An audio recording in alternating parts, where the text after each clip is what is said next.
नीले जी ने skill department दे रखा है और जो आर्टिफिशियल इंटेलिजेंस की मारामारी चल रही है, तो आर्टिफिशियल इंटेलिजेंस को देवेंद्र जी कहा करते हैं कि ये शेर की सवारी शेर है, या तो इसके ऊपर आप बैठ के इसको कंट्रोल में कर लो या आपको ये कंट्रोल में करेगा।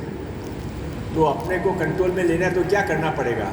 तो मैंने पांडे जी, रामन पांडे जी से पूछ रहा था कि भाई क्या करना पड़ेगा। ये तो ठीक है, सारी दुनिया बोलती है कि आर्टिफिशियल इंटेलिजेंस का चैलेंज भारत के सामने बहुत बड़ा है, पर इसको हैंडल कैसे करने का, इसका जवाब क्या है। तो इनका जवाब था अप स्किलिंग, और मुझे लगता है कि वो सही जवाब है और शायद इसलिए मुझे बुलाया गया, तो भी मुझे पता नहीं। या लास्ट एक जिसके बहुत कम चांसेज हैं कि मेरा पुराना बैकग्राउंड ये है कि मैं रियल एस्टेट से हूँ और भारत की बड़ी बड़ी टाउनशिप्स बनाने में हमारी कंपनी का रोल था। बाद में मैं फुल टाइम जब बीजेपी का मिनिस्टर बन गया तो मैंने वहाँ से बाहर निकल गया, तो मेरा कुछ थोड़ा बहुत उसके बारे में एक्सपीरियंस अभी भी मुझे याद होगा, ये सोचकर मुझे बुलाया गया है।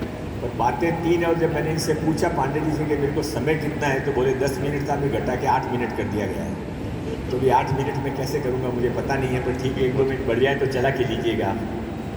तो ये इसके अलावा कोई चारा ही नहीं है। दुनिया का सबसे बड़ा युवा देश और ऐसा देश जिसमें ये कहा जाता है कि जब दुनिया के अंदर भारत को विश्व गुरु कहा जाता था, तो अभी बीच में हमने पंडित दीनदयाल उपाध्याय जी के जब एकात्म मानववाद को उन्होंने जब पहली बार पब्लिक के सामने रखा था, उसके 60 साल पूरे हुए थे, एक कार्यक्रम किया। वो उसमें माननीय सुरेश जी सोनी आए थे, तो उन्होंने एक अच्छा सेंटेंस कहा था। मैं उस सेंटेंस को कोट करने की इसके लिए क्या बात करती है कोशिश करता हूँ। उन्होंने कहा था कि भारत को विश्व गुरु कहा जाता था और भारत को कृषि प्रधान देश भी कहा जाता था।